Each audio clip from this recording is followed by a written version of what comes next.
Arsenal 3, Tottenham Hotspur 1. Welcome to the Football News Top 10s and Lifestyle Zone, guys. How are you and where are you watching it from? I go by the names of RD or Rock and David onto this channel as I bring you this so-called story in here, as most of you are really waiting for it. Arsenal have really gone ahead to win against Spurs by 3-0. Remember, if I told you had forgotten, first 3 games of the season, Spurs were on top of the table and Arsenal were on the bottom of the table. Spurs were on top and Arsenal were on the bottom of the table after the first 3 games of the season in there. And Spurs fans were chanting and Arsenal fans were really being bold left, right and center. After 6 games, Arsenal, and remember after those 3 games, Spurs had 9 points in there and Arsenal had 0 points. Now, after 3 more games, Spurs is at 9 points and Arsenal is at 9 points too, and Arsenal is in 10th and Spurs is in 11th. So that shows you that everything in the game of football is possible and it happens that way in there. So we head into the match reaction of Arsenal as they've taken on a side which goes by Tottenham Hotspur in there. Arsenal looking like by the time they started the season, Mikel Arteta had not yet gotten his entire team back because Gabriel was away, Tomiyasu was not present, Aaron Ramsdale was away, Thomas Partey was away, Aubameyang was away. So almost 5 starters in there were out of his team. And now very many people came out and criticized Arteta that he has to be sacked in there. And I really told people that let's give Arteta until December, because until December there are going to be very many games that he's going to play with all his squad back, and many Arsenal fans will felt like they are really fed up of him, and others said Arteta was a big fool in there, but something that I really never really saw myself buying in my consideration in there and in my own thinking. I really thought that Arteta is really a good manager, but his staff was not yet back in there. But when all his players came in, Aubameyang, Lacazette, Thomas Partey, Gabriel in there, so you've seen that he is keeping almost 10 players onto that field for the past 3 games of the Premier League. He played with almost 10-11 players against Norwich, the same players against Burnley, and only Granit Xhaka has really come into this team, and Pepe has gone onto the bench in there, and that's the only player that never played in the other game that Arsenal played against Burnley. But the previous 3 games, Arsenal has been playing very well.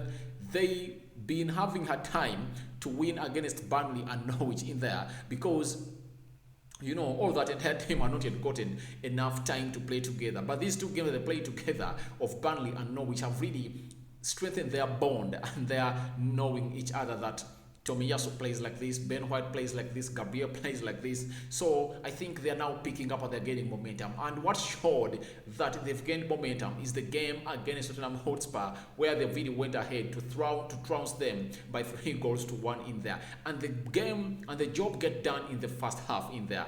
And in the first 30 minutes of the game was done in there with Bukayo Saka, Pierre-Emerick Aubameyang, and a man who goes by name Emily Smith-Rowe in there for you. So it feels like Emily Smith-Rowe, Aubameyang and Bukayo Saka really were on the score sheet in there, and Arsenal really ran riot on a team which goes by names of Tottenham Hotspur until Son Heung-min scored a consolation goal for them that couldn't really see them get back into the so-called contention of really getting a point or winning this London derby. But all this comes up when Arsenal has not lost a game in the last 10 London derbies at a side which goes by names of Emirates in there. So it shows you that Arsenal is really at a level of going higher in there. And we look at their next fixtures.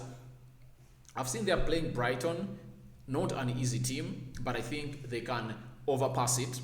They will play, let me see their fixture in here, because Arsenal looks like it's a team to beat nowadays because they're really gaining momentum, and the teams that have not yet played Arsenal, I think, are really going to face it rough in there. Arsenal playing Brighton and Crystal Palace next in there. So that means Arsenal really, if at all they win against Brighton, they really have a very good chance of really moving up to like the top what?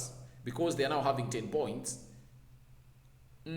Top 5 or top 6 in there if at all they win against a team which goes in Brighton. Remember, after Brighton we are going into the international break, and after the international break will be really getting back to the Premier League in there as usual. But Arsenal, being not in any European tournament in there, they really almost get a week to rest unless a Carabao Cup game coming through, something that I think they're really even going to get done in the next 1 or 2 months. That means Arsenal is really going to get enough rest and its players will really be there to really be focused to the Premier League. So Arsenal is really doing great. I really like the way they played. If I told you so, the build up in all of those goals in there, it shows you what they call a quick play and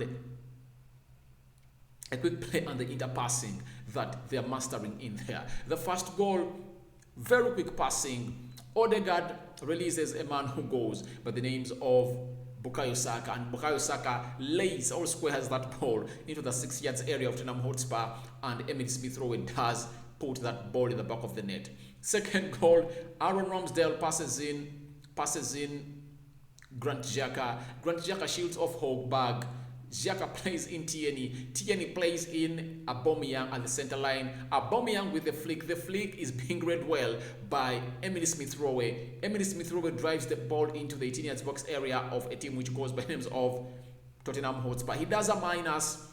Eric Dyer fails to mark a man who goes by, fails to track the run of Aubameyang, and Aubameyang hits it in the back of the net in there, and Arsenal scores its second. But the third one, it was Emile Smith-Rowe passing in Bukayo Saka after Harry Kane threw that ball. Harry Kane tracked back, defended very well, but he really didn't get the ball off Bukayo Saka's feet, and Bukayo Saka placed it at the back of to make it 3 in there. But in the second half, almost they divided it. The first 15 minutes went to Arsenal in there, and Spurs really grew into the game in there. But when you look at certain players of Arsenal in there, you just ask yourself, where have they all been? When you look at Grant Xhaka today, he played like that player who played in the Euros for his team, which goes by names of Switzerland. He patrolled all that central defensive midfield very well. His back four was not all that troubled until the second half, when they really tried to do the long ball in there, and the likes of Harry Kane tried to drop deep to come and really get that ball in there. I'm coming back on Harry Kane, who is really not playing well in there. So Grant Xhaka played very well, and by the way, even the goal that Arsenal conceded, Grant Xhaka had contained an injury and he didn't get off the pitch, and when he was left down, that created space for Spurs in there to get in that ball, and Son Heung-min squared it at the back of the net in there. So that is how the 3 goals really came in through. But Odegaard looking great. I like one thing about him. He is really playing like a pure number 10. You are not greedy for goal. You are not greedy for goal. When you get that ball, pass it through, and that's what Odegaard has been doing. Emile Smith-Rowe making good runs, and those runs, if at all you make such runs in there, and there is a goal that was going to score like that against Burnley in there. A good run was made from Thomas Partey, Lokonga. Odegaard passed through a man who goes by names of Pierre-Emerick Aubameyang, and Pierre-Emerick Aubameyang released Emile Smith-Rowe, and Emile Smith-Rowe hit the ball and it went directly in the hands of the goalkeeper, meaning that if at all it was well hit, it would have gone to the back of the net. So it looks like there is a combination that's being built amongst that Arsenal midfield. I've seen how they really play. Thomas Partey, Odegaard, Emile Smith-Rowe, Bukayo Saka, and Aubameyang here. There is a unit that is being built into this so-called team that is really going to result into something great, because if at all Arsenal really gets in more players that are really going to give them more experience in there, I really feel like Arteta is really going to do a good job at Arsenal in there. He's building up something, and if I told you Arsenal fans are not really seeing it and still saying that Arteta must go or be sacked, hashtagging Arteta out everywhere on Twitter, you are not really watching this game of football. I told you, judge Arteta when all his players are back, and that's what you people are supposed to do. Judge him if at all he's beaten when his players are back, but if at all his players are not yet back, don't judge the man, because the man is really doing great in there with all his players available. Look at that so-called centre-back partnership in there of Gabriel and a man who goes by names of Ben White, the new arrival from Brighton. They're really playing very well. They've only played 3 games together, but it looks like they've played forever. You get? It looks like they've played forever. So to me, I really feel like Arsenal is really trying to build itself up. And if at all they win against Brighton and they go to the national break with that win, it's really going to give them something great in there. So I really feel like Arsenal is really a good team as now. And this momentum, if at all they really continue with it, they're really going to be hard to beat in there. I think Arteta, a manager, gets all his sticks well. I think the substitutions came on. Nuno Tavares came on for Bukayo Saka. Maitland-Niles Maitland-Niles also came in through. And who else? Lokonga, one of my favorite from Arsenal, though, even if I don't support Arsenal, but I like Lokonga in there. But the possession of the ball and how they really did their so-called attacks was really off the hook. It shows you that they are really practicing quick passing in there and counter-attacking football at the pitch in there. They really look like Tomiyasu is really fitting into this Arsenal club, and he has solved the right back position problems at Arsenal. He's playing very well. He's really looked like he has been at the Arsenal for the very, very, very past years in there, and they're really looking great. So Tomiyasu defensively okay, and going forward, he really has a nice pass, a nice final ball in there. Though most of those have been blocked in there by Sergio Reguilon to reach the so-called Aubameyang in there. But all in all, Arsenal have won, and they're really looking great in there. Let's go to Harry Kane. Spurs, I'm not going to talk about very many things because it looks like this is the worst Spurs side I've seen. Their bench is really worrying, because if at all you are really searching for a goal and you bring on Emerson Royal and skip in there, you get that means you don't have any other players. Bagwell, I think, is having an injury. I think he's someone who would have came on and really gave Spurs something different in there, but he didn't in there. That means Spurs squad really needs a reinforcement in there, as people are blaming the manager. But what can you do with that Spurs squad? It's really little, because Gareth Bale left, Lamela left, you get? So those were two attacking options that they no longer have at a team which goes by names of Spurs in there. So Gareth Bale was good.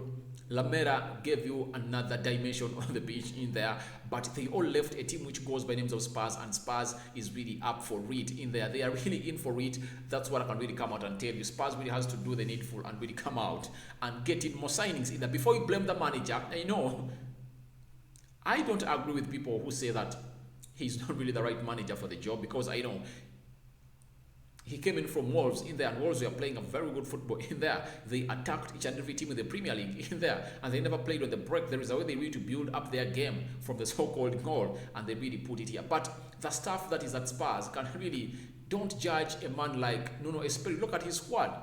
He has a thin squad. Apart from Harry Kane, Marcus Rashford, and Son Heung-min, who else do you have? Bagwell, Lichesko. They don't have players that can really save his job in there, and I think he's one of those managers going to be sacked before this year ends, because it looks like he's not having a good squad in there. Now we go to Harry Kane, the captain of Tottenham Hotspur, looking like his body is at Spurs and his heart is no longer at Spurs because his body language is down. He's not into the game anymore. He does not die for the team. He doesn't look like he feels offended even if he misses a goal. You've seen that one-on-one with alongside Ramsdale. He felt like it's something usual for not scoring it, but that's what shows you, the body reaction of a player shows you whether he's interested in playing for you or not. And I think Daniel Levy did a very bad mistake in there. Harry Kane is 28, is making to be 29. Why don't you sell him off at 130 million pounds in there? You get? So I think he's really not going to have a good season. He has not yet scored a Premier League goal in the first games that he has played. Remember, he returned into the third game, and he has played close to 4 games in there for Tottenham Hotspur, and he has not yet scored a goal in there. But in the Carabao Cup, he netted in the midweek in there. But all in all, that does not save him. I think he needs to get and rediscover himself, get his scoring boots back, let him score goals, because we know him for scoring goals, and you never know. He will get his move next summer because he will only be left with 2 years onto his contract, onto the so-called contract he signed at Tottenham Hotspur in there. But all in all, he deserves the criticism because he really needs to lift after Tottenham Hotspurs. For the previous 3, 4, 5 years, it has been Harry Kane and the team has been on his shoulders in there. Even when they play the Champions League final against a side which goes by names of Liverpool, I think they really had a man who goes by names of Harry Kane by them, and I'm really worrying for them. If at all a man who scores close to 30 goals a season for you is not into the good heart or good mode of playing for you, who is going to score all those goals for you? Can someone take that responsibility? I don't think so, because Harry Kane's boots are really too big, and so Spurs needs to get ways of really motivating him back to get back to the team. Now let's go to the so-called match. These are the statistics in there for this game of a team which goes by the names of Arsenal versus Spurs. In there, 12 shots by Arsenal, 10 by Tottenham Hotspur, 7 on target for Arsenal, 3 out of those were goals, 4 on target for Spurs, only 1 of those was a goal. 48% ball possession, 54% ball possession for Spurs in there. 427 passes completed by Arsenal and 476 passes completed by Spurs. It looked like Spurs never showed up in the first half, but in the second half they really came back and changed things in here.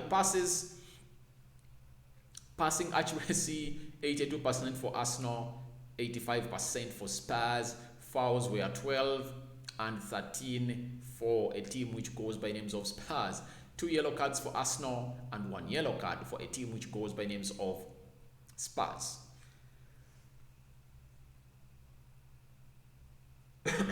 Sorry for that. 0 red cards for both teams. 2 offsides for Arsenal, 4 offsides for a team which goes by the names of Spurs.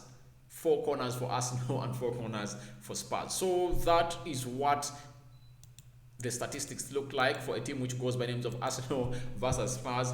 Arsenal winning and coming back to the position where at least they feel like they are better, because a month back Arsenal was on bottom of the Premier League and now they're at least in the first half of the table and they are away from the bottom half. Smash the like on the video, leave your opinion in the comment section below of Arsenal versus Spurs. Arsenal wins in there and Spurs back to another loss in there. 3 losses in the row. They've not won in the last 3 games in there, and I think Nuno Espirito's job is in tragedy in there. And Arteta is smiling, and you saw him celebrate after the game as he really showed the Arsenal fans that we are really up for certain good season in there and building up something, and you have to trust the process, a word that Ole Gunnar Solskjaer really says always. Me out for now. See you later. I'm waiting for your reactions into the comment section below.